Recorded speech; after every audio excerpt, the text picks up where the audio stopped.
When she awakens, she does not reject marriage because she hates love. She rejects the version of marriage that asks her to bury her soul just to be chosen. There is a truth many women feel before they ever have language for it. A woman should never get married if marriage becomes the place where her spirit goes quiet. She should never get married just because time is passing. She should never get married because family is pressuring her. She should never get married because loneliness is frightening. She should never get married because a man wants access to her body, her softness, her loyalty, her labor, her emotional intelligence, her forgiveness, and her nurturing, but does not know how to meet the woman inside all of that. Because marriage does not automatically make a woman safe. A ring does not automatically make her loved. A home does not automatically make her held. A shared bed can still feel colder than an empty room when the woman inside that marriage is emotionally unseen. And that is the forbidden truth. A woman does not lose herself on the wedding day. She loses herself in the small moments after it, when she keeps choosing silence over truth, duty over dignity, pleasing over presence, survival over soul. She loses herself when she starts asking, how do I keep him calm? Instead of, do I feel safe? She loses herself when she becomes the emotional mother of a grown man. She loses herself when she is praised for being patient while her heart is slowly starving. She loses herself when everyone calls her lucky because she has a husband, but no one asks why her eyes look tired. That is why an awakened woman must be careful, not afraid. Careful, because marriage can be sacred when it is built on truth, but marriage can become a beautiful prison when it is built on fear. There is a woman sitting alone at night, staring at her phone. The man says he loves her. He says he wants a future. He says she is different from every woman he has ever met. He says she understands him like nobody else, and because she has a deep heart, she wants to believe him, but her body is not peaceful. Her chest tightens when his mood changes. Her mind starts working when he goes quiet. Her nervous system begins studying him like a weather report. She starts choosing words carefully. She starts shrinking small truths. She starts forgiving things that leave a mark, but the fantasy is loud. Maybe marriage will make him better. Maybe commitment will calm him down. Maybe once we are officially together, he will become softer.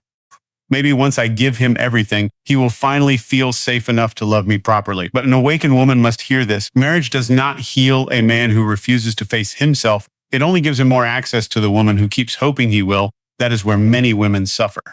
They do not marry a man's reality. They marry his potential. They marry the man he becomes after an apology, the man he becomes after she cries, the man he becomes for 3 days after almost losing her. The man he becomes in the rare, soft moments when his guard drops and she sees something beautiful. And because she sees that beauty, she stays loyal to it. But potential is not a husband. Potential does not hold you at night. Potential does not protect your nervous system.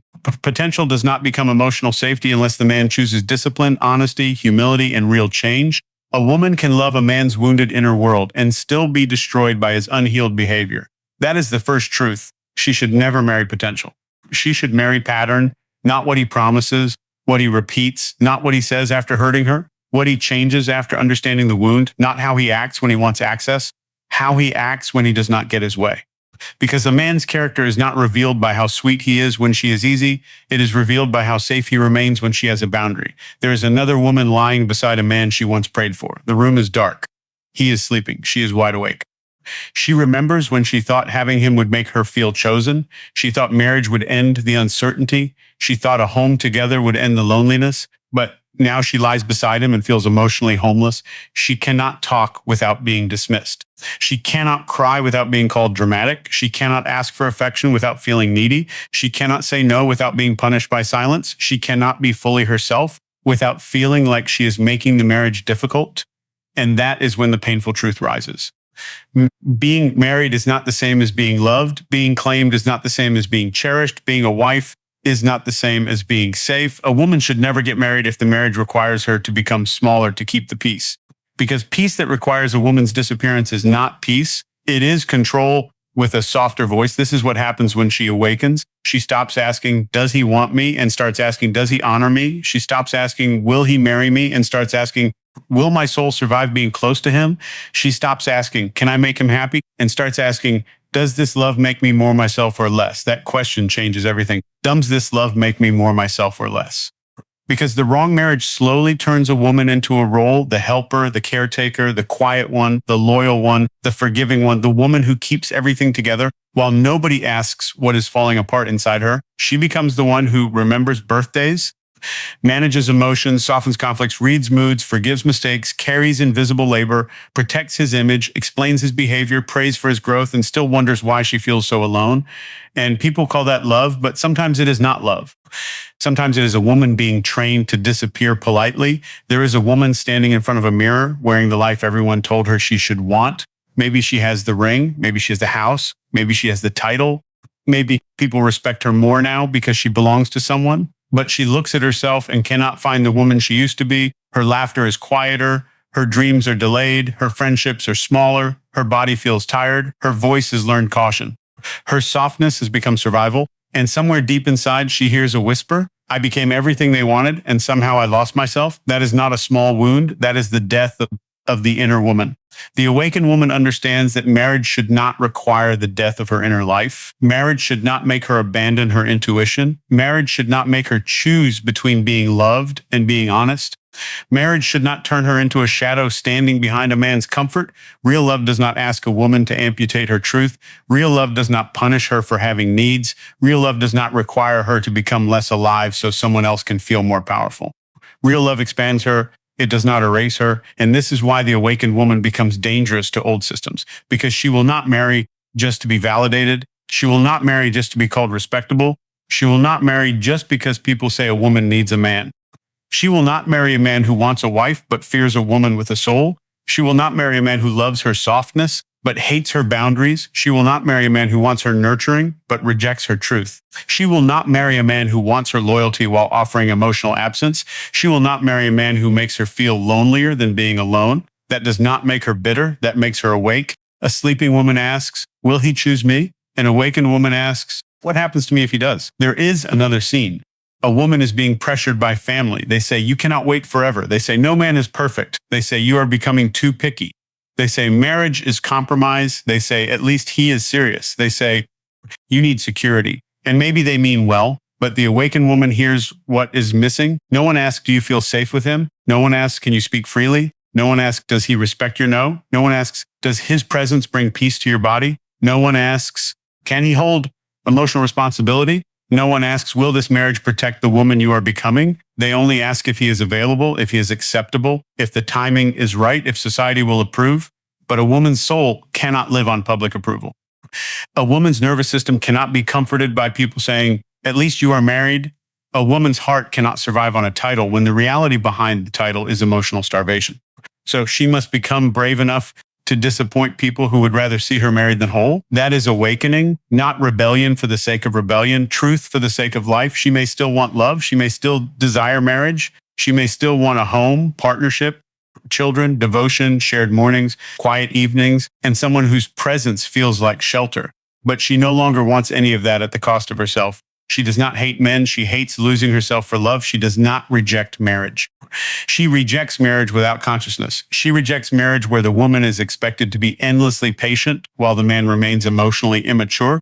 She rejects marriage where her body is present, but her soul is exiled. She rejects marriage where loyalty means tolerating disrespect. She rejects marriage where forgiveness becomes permission. She rejects marriage where her silence is mistaken for peace. That is why she awakens slowly. At first, she feels guilt. Because women are often taught to feel guilty for choosing themselves. They are taught to be warm, agreeable, available, understanding, forgiving, soft, quiet, and endlessly patient.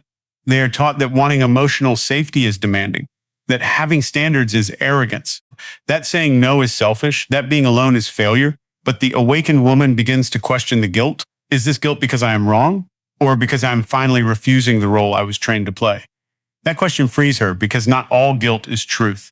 Sometimes guilt is old conditioning losing control. Sometimes guilt is the voice of a younger self who believed love disappears when she has needs. Sometimes guilt is society speaking inside her mind. Sometimes guilt is the fear of being misunderstood by people who never plan to understand her anyway. There is a woman staring at a message from a man who keeps pulling her back. He says, I miss you. He says, you changed. He says, no one will love you like I do. He says, you are too independent now. He says, you used to be softer. Her thumb hovers over the screen. The old version of her would explain. She would prove she still cared. She would reassure him. She would soften her boundaries so he did not feel rejected. But this time, she sees the truth. He does not miss her softness. He misses access. He does not miss her love. He misses control. He does not miss her soul. He misses the version of her that made his emotional immaturity comfortable. So she does not reply from the old wound. She chooses silence. Not the silence of hatred, the silence of a woman who finally knows the difference between love and being pulled back into the same pattern. That is what awakening looks like. It is not always loud. Sometimes it is a phone left unanswered. Sometimes it is a door locked at night. Sometimes it is a wedding proposal she does not accept because her body knows what her heart is trying to romanticize. Sometimes it is a woman sitting alone, crying because she knows choosing herself will cost her approval, but she chooses herself anyway. And that is the beginning of real womanhood, not the womanhood society performs, the womanhood that belongs to the soul. A woman should never get married before she knows who she is outside of being wanted, because if she does not know herself, she may confuse being chosen with being saved. She may confuse desire with devotion. She may confuse control with protection. She may confuse jealousy with love. She may confuse a man's need for her with his ability to honor her. She may confuse a wedding with emotional safety. And once she is inside the marriage, leaving may become harder than listening to her intuition before entering it. That is why the awakened woman takes her time. She does not rush because people are watching. She does not panic because years are passing. She does not accept confusion because she fears loneliness. She does not let chemistry silence wisdom. She does not let pressure choose her life. She understands that being single and peaceful is better than being married and spiritually suffocated. She understands that loneliness alone is cleaner than loneliness beside someone who keeps calling it love. She understands that no relationship is worth becoming a stranger to herself. And if that makes her hard to love, then she was never meant to be loved by the kind of person who needed her easy. She is not hard to love. She is hard to control. There is a man who may truly love an awakened woman one day, but he will not love her by owning her. He will not love her by shrinking her.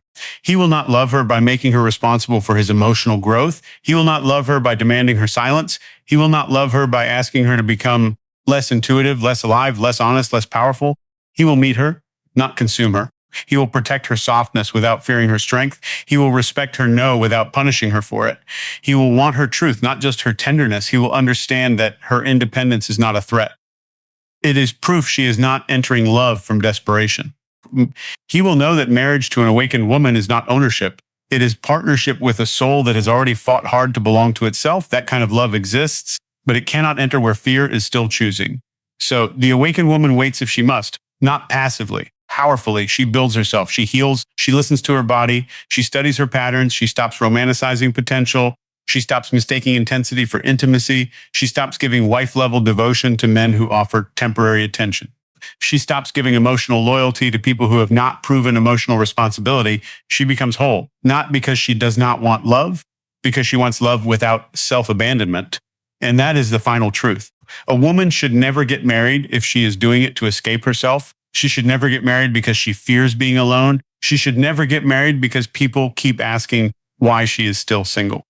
She should never get married because she thinks her worth begins when a man chooses her. She should never get married because she hopes a title will heal a pattern. She should never get married because a man loves the benefits of her femininity, but not the reality of her personhood.